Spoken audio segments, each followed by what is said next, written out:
What is up, you guys? Welcome back to another video, and today I am going to be reviewing the tires that are on my truck. I've had many of you guys asking for a review, an actual review, not just, like I just got them review, but an actual review on these tires. These are the Hankook Dynapro Xts. I have a 295, gosh, what is this? I think it's a 295 70 17. So it's equivalent to like a 33 point something, right? But anyways, I'm going to do a review of these tires today. I don't have a ton of actual video footage at all of the elements that I've put these through, but I have had these tires now for about 5,000, 6,000 miles or so. It's been probably 2 or 3 months now. And I just want to give you guys a detailed review, like a thorough review on these tires of everything that I have put them through so far. So let's begin. I got this list here. I wrote down a list, okay, of, exactly how I'm going to review these. I'm going to try to do this on a, based out of a 5-star for each category. And I think I have like 7 categories, okay? So the first one we're gonna talk about, so I live in Colorado, so snow is super important, right? And sometimes you need 4-wheel drive, but in 2-wheel drive, I would say, these tires are pretty darn phenomenal in the snow.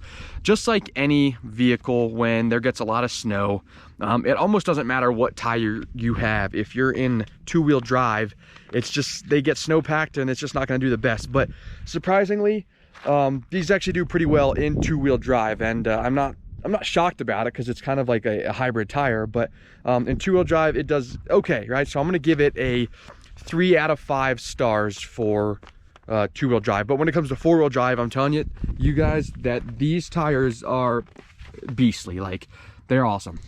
I've got no complaints. I had Falken wildpeak AT3s on here before, and hands down in 4-wheel drive, I think these do better. I can get traction just about any surface, but again, I gave it a 3 out of 5 in 2-wheel drive, and in 4-wheel drive, honestly, I'm gonna give it a 5 out of 5 in 4-wheel drive for these tires. So the next category I'm gonna touch on is mud. I haven't taken this necessarily mudding or, strict off-roading, but I've taken it off the road. I've gone a few places. It's gotten muddy, and I haven't had to use it in 4-wheel drive yet in the mud, so I can't speak much on 4-wheel drive. But when it came to 2-wheel drive, it got around great. I was just driving around in a field last week showing some clients my land listing, and I didn't even need to put it in 4-wheel drive. I was actually kind of shocked, and there was mud everywhere, and I mean everywhere. I had to go to the car wash right after I left just to power wash some of the mud off. But in 2-wheel drive in the mud, I say this tire actually does pretty darn good without actually having to put it in 4-wheel drive.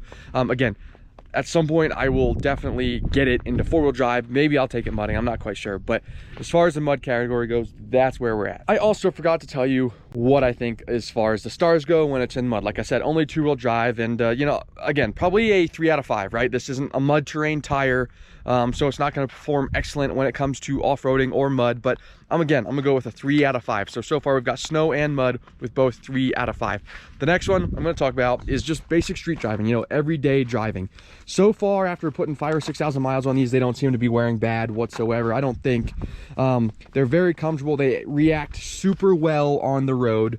You turn, they go, and I think they actually have a little bit more traction for whatever reason than the Falken wildpeaks that I had.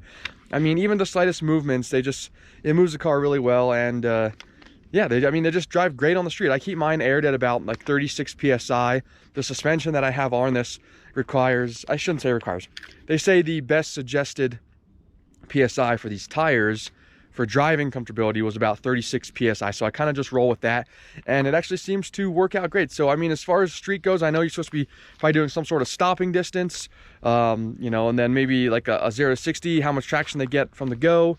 I've floored it a few times, and they squeak for sure, because my truck's got twin turbos, but yeah, they squeak for sure. And as far as stopping distance goes, I haven't tested it. I know that's a true tire review for a street tire, but I have not tested it. But you know what? I smash on the brakes, this thing stops. It's just, it is what it is. So as far as street driving goes with these tires, you wouldn't know it's a hybrid tire. So I'm gonna give it a 4 out of 5. All right, so the next one I'm gonna do, guys, I have to keep referring back to this, is wet surfaces, okay? I've driven these in the rain, melted snow, whatever you wanna call it, it's wet surfaces. And this being a hybrid tire, it definitely, it picks up a lot of water. And sometimes I say when I hit puddles, it definitely, I feel like this drags you more because of the tread pattern than at least my old tire did. So I mean, in wet conditions, it actually does very, very well, but sometimes I feel like it drags you to the side a little bit more, just because of how much, like, I don't know if it's the wall, I don't know what it is, to be honest with you guys, but in wet conditions, I mean, it does what a tire needs to do, I guess. So I mean, again, another 3 out of 5 in wet conditions. So as you can probably see from this list, I wrote down ice. I'm really not going to review this on ice because I don't know a tire that does good on ice unless this sucker's got like straight nails sticking out of it. I mean, nothing really does good on ice. So I'm just going to scratch that one out. 0 out of 5. Let's not even worry about it, but let's move on to the next one, which is actually very important when you're looking at tires, especially if you're a truck, especially if you're going to go with some sort of hybrid tire like these, is noise. These tires, guys, I mean, they are virtually silent when you're driving down the road. You're definitely going to hear them. It's definitely not like a street tire, but compared to other tires in its class, even the Falkens that I had on my truck last, these Hankooks are so quiet, it's phenomenal. I mean, I absolutely love how quiet these tires are. So I myself am going to give it a 5 out of 5. I know that's a big rating, but that's what I'm going with because they are that quiet. All right, so the last thing on the list right here, you probably can maybe see it, comfortability. I didn't kind of know, how to label this category, so we just labeled it, the comfortability of the ride with these tires. I mean, every tire is going to be different. Every vehicle is going to ride different with a different set of tires. But as far as, how comfortable these tires are, I honestly would have to say they are pretty damn good. Like I said, I keep them aired up around 36 PSI because of what the suspension says I should do. But I could definitely, I could definitely blow them up a little more. It would definitely ride a little rougher. I could definitely air them down more if I was going to go off-roading or whatever. But overall, I mean, this tire is very comfortable. It doesn't ride super rough, but also doesn't feel like super spongy or super soft. I mean, I think Hankook did a really, really good job with this tire.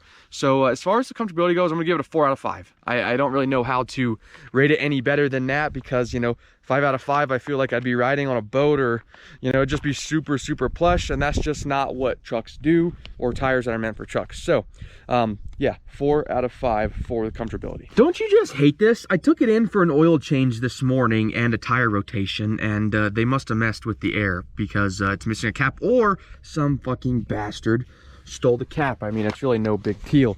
But yes, like I said, I just went and got the oil change this morning. For those of you guys that live in Colorado, specifically Castle Rock area, and drive a Ford, I go to the Ford dealership in Castle Rock. They give a great price for like this 3 oil change package. It's like 130 bucks. And it comes out to like $43 an oil change, which they up their prices, and a lot of places are. So if you guys are there, definitely go hit them up. All right, you guys, so that is kind of my overall tire review for these Hankook Dynapro Xt. Like I said, a lot of you had asked me to do this because there was no actual reviews. If you're looking for tires, I would definitely recommend this tire. I mean, an overall between the 5-star ratings that I decided to go based off of, this thing's probably 3.5, 4 total. I really don't know what could be better because I haven't done enough tire reviews. But what I will say is I think you should definitely buy this tire. I'm going to test it towing at some point, most likely this summer, and we'll see how it holds up with towing and how it wears. But I mean, overall, I think just for an everyday tire and someone who, occasionally goes off-road, maybe you go hunt and you wander up into the mountains, find yourself out in the snow, whatever it may be, I think this tire is actually perfect for that. So thank you guys for tuning in. Make sure you hit the like button, make sure you hit the subscribe button, and we'll catch you in the next video. Peace. Grew up in a place where they told you what to chase, told you how to run the race. Every move was on the page, but I didn't like their way. Had to fight and misbehave, had to find a way to change, had to leave to find my way.